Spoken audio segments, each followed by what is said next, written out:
Realize Rowlett 2020 Planning Initiative started close to 2 years ago when the city set out to update the comprehensive plan, referenced throughout this video as Phase 1. Phase 2 of the process has taken place over the course of the last year as we work towards creating regulations and rezoning 4 key areas in the city to support the vision established by the community in the comprehensive plan. The ultimate goal of the Realize Rowlett 2020 process is to put plans and regulations in place that will specifically promote the types of development that will help diversify the city's tax base. We've compiled the following video to provide a history of the process up until this point.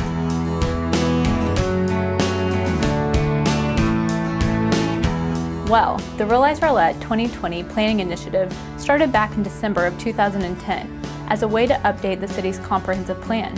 At that time, the comp plan had not been updated in at least 10 years, and the vision established in the previous plan was significantly outdated, taking into consideration the major shift in the economy, the city's growth patterns over the last 10 years, as well as the pending opportunities that would arise as the result of the President George Bush Turnpike Eastern Extension and the new DART light rail station scheduled to open in December of 2012.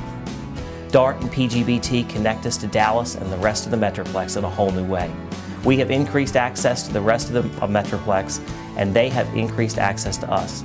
This access will increase the amount of businesses and people that come to Rowlett and desire to make Rowlett their home.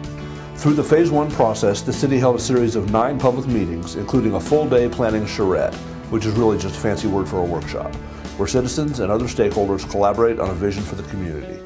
The final result was the adoption of the Realize Rowlett 2020 Comprehensive Plan on September 20th, 2011. The Realize Rowlett 2020 Comp Plan is truly the community's plan. It is a product of engaged stakeholders and a great deal of work on the part of the steering committee, city staff, and the consultant team. We realized early on in the Phase 1 process that the city has limited opportunities left to greatly impact its future when it comes to diversifying the tax base, as major portions of the city are already built out and well established. So we knew this plan would be critical to lay the groundwork for success. Part of diversifying our tax base will be making sure that we have housing types for people at all stages of their life. The end result was a plan that created a vision for 13 opportunity areas within the city. While all 13 areas are unique, it will take the diversity offered in each area to ultimately achieve the city's goal of fiscal sustainability and creating great places of lasting value. It's important to note that a comprehensive plan does not establish zoning regulations or zoning boundaries. It's a high-level overview that establishes a vision and provides implementation strategies that are used to create zoning regulations and boundaries in the future. It's the first step in proactively planning for the next phase of the city's future, which leads us to Phase 2. In order to protect and advance the vision established under the comp plan, the city has chosen 4 areas of focus for Phase 2. Area B2, Woodside Living. Area D1, Healthy Living. Area E1, Signature Gateway. And Area E4, Old Town, also referred to as Downtown. These areas were chosen due to several factors: return on investment, ability to leverage off existing investments, and readiness of property owners and developers to develop the property.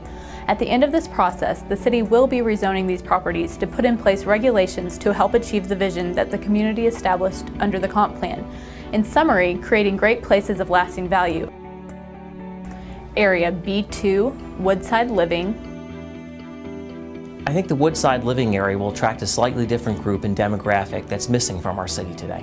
There will be mostly residential with some commercial mixed in that will make living here convenient for people, but will also be close to PGBT without being right on it. It'll send a very, very strong message to the home building community that there's an opportunity here that's been unmet for a long time. Area D1, Healthy Living. I think first and foremost is the partnership with the hospital. It's a great entry into the city from the east, and it offers mixed uses. There'll be commercial, residential, office, and medical. And we can also tie into Scenic Point Park and really make sure that people have options for healthy food, for healthy activity, to walk to work, to walk to restaurants. The idea of healthy living is bringing the vision together amongst all those different property owners with the hospital in some way kind of leading the charge. Area E1, Signature Gateway. Wow, Signature Gateway is a really unique property. For those that haven't seen it, I encourage folks to take a look as they're driving south out of the city on the turnpike. It's on a point of land. It's surrounded on 3 sides by water. What excites me the most about Signature Gateway is its potential to really become an address for the city of Rowlett within the Metroplex. With the right multi-story building, you could have panoramic views of Lake Ray Hubbard and the Dallas skyline. If Signature Gateway is done well and partners with the hospital, and the hospital is growing a medical district that includes both their uses and private sector uses, they almost need to work in parallel, and they definitely, the dialogue needs to be happening right now. So the city's really facilitating that dialogue.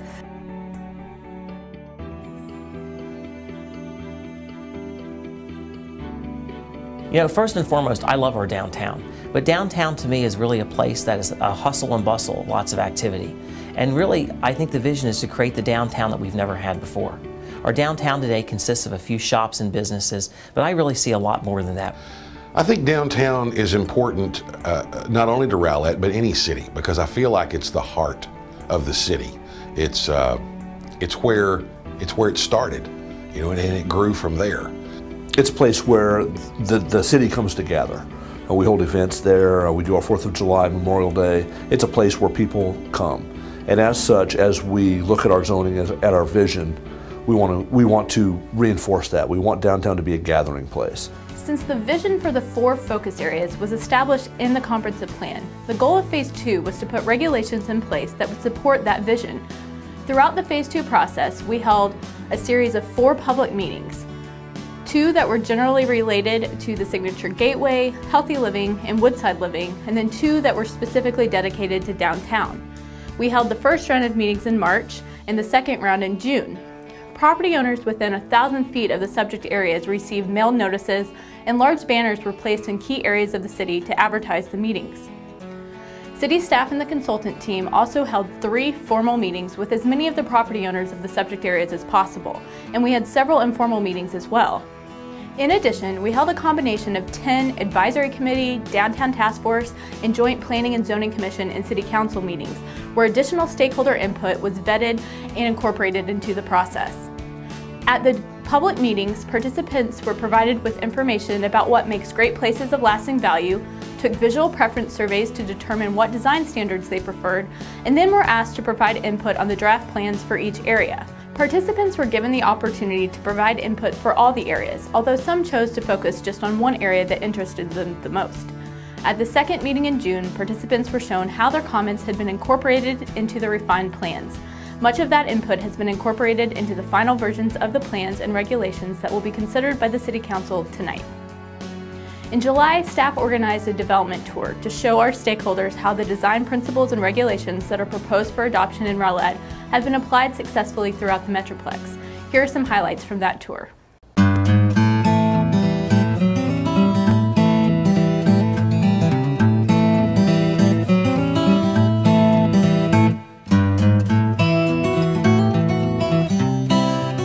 Well, the purpose of our tour today is really to get a better understanding of what's going on in other cities. So as we make the decisions, the tough decisions as part of Realize Rowlett 2020, it's so important that we have a better understanding firsthand of the impact that actual development may have on our community.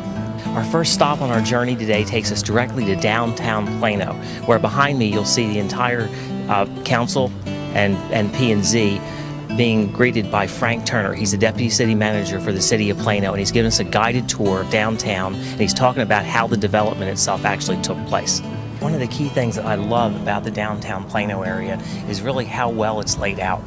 Right to my left here, you'll see an apartment building that was done, and inside the apartment building that's nestled is this really nice courtyard. You wouldn't even know you're even downtown, but yet you hear the sounds of the Dart Rail, which are just steps away to my right.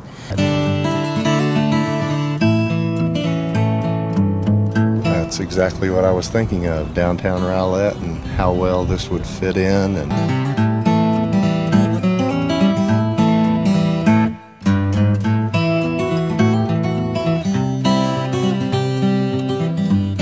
We are back on the bus bus, and we're heading to North Richland Hills for a tour on our next stop. Erin, why don't you tell us a little bit about what we're doing in North Richland Hills? Well, to start with in North Richland Hills, we're going to stop and have a presentation from the developer who actually developed North Richland Hills, hometown North Richland Hills. The main reason that we're having this presentation is because this neighborhood is very similar to what we're trying to achieve in the Woodside living area in Rowlett.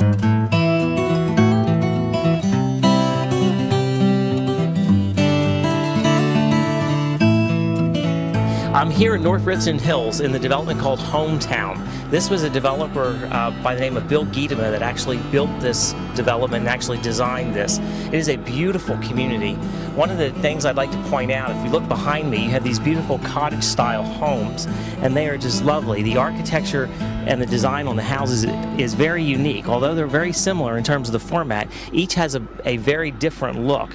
And pay attention to a lot of the landscaping as well. They are overly landscaped. They don't use wood fences, they use the iron fences, and the streets are a little bit more narrow. So what it does, it creates this really wonderful sense of community. It's something that we could use in Rowlett. It's something that would benefit a number of different income groups in Rowlett, and I think we'll have what's it. your favorite design feature as we drive through this community? Is there something that sticks out to you? Landscaping.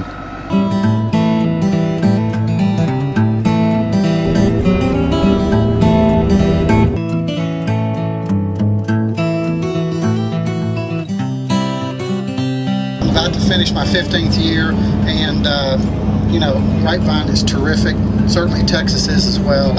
I think that Plano's downtown, Grapevines, McKinney's, there are certainly maybe a few other examples, but there are not a whole lot. I think the most important thing is this, and I don't want to sound too, I guess, a little too passionate about it, but Main Street's our soul. And we make sure that we protect that.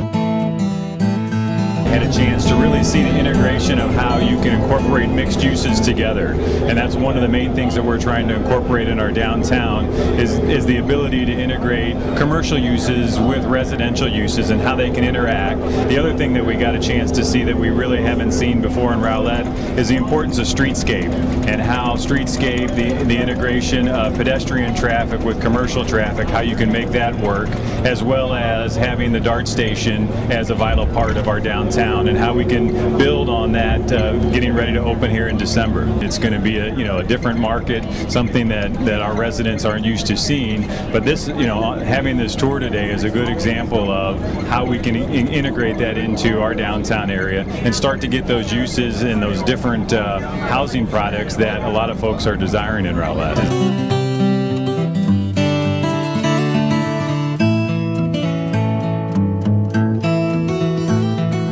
We're here with our final stop today at the Shops of Legacy up in Plano. I'm here with our city manager, Linda Umble. How are you? I'm doing great, Todd. How are you? So what are your thoughts for today? You know, it has been a really wonderful day, and those that went on the tour have all commented the importance of seeing theory, the things that we've talked about, very visually. And I think it's been very educational. The hometown neighborhood in Richland Hills is a great example of the type of product that we're most likely to see in Rowlett. We spent some time this morning in downtown Plano and really appreciate the words of wisdom that we got from Plano staff of some of the lessons learned and things that they've done well. Being here at the Shops of Legacy, I think, really is a great example of how they age. It's a very hot day. We have shade. While it's still hot, it's not scorching. There's folks out walking.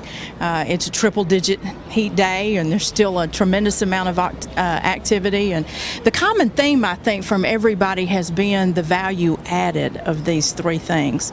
In talking to the developer of the residential subdivision, downtown Plano, we've stopped in Grapevine, everybody has said that it has aided in their tax base. It's diversified their tax base. And those are the things that are important to us. That's why we've focused on Realize Rowlett 2020 and ensuring that we're diversifying our tax base and making sure that with the last opportunity for development, we get it right and we had value added.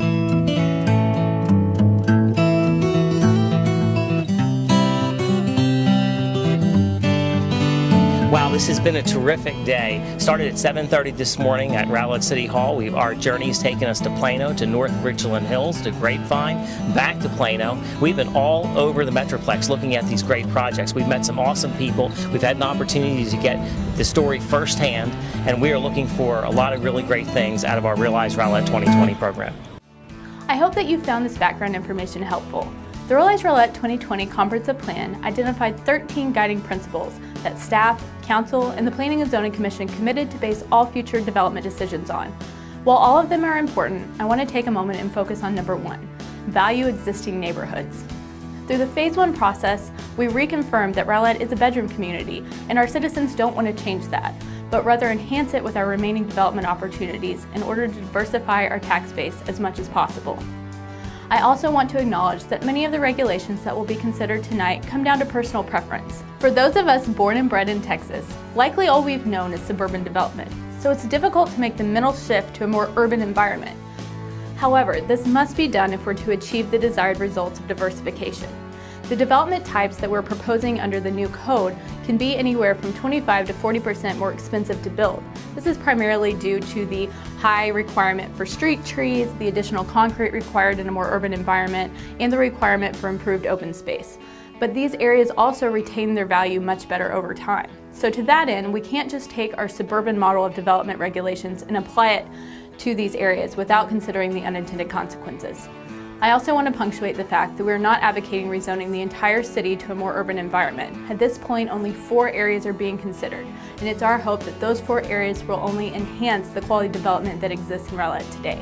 Through additional economic analysis during the Phase 2 process, we were faced with the realization that our existing housing market is literally eating us from the inside out. So much of our housing stock is from the same size and price band that we're only serving a very small portion of the market demand. As a result, property values will continue to decline if we do not diversify. In addition, with diversified housing comes diversified commercial opportunities. So to that end, while I acknowledge that not every person in Rowlett desires to live in a different housing type or locate a business in an urban environment, we know there's a demand for this development within our trade area that Rowlett does not currently have. That is the market share that we're attempting to capture through the plans and regulation proposed for consideration tonight. I want to take a moment to thank all the citizens, advisory committee, downtown task force members, Planning and Zoning Commission, City Council, city staff, and consultant team members who have been engaged in this process. Everything presented for consideration tonight has been thoroughly debated and refined at multiple levels, and it would not have been possible to get this far without everyone's hard work and dedication to the community's vision. With that said, at this time, we'll go ahead and transition to the live portion of tonight's presentation.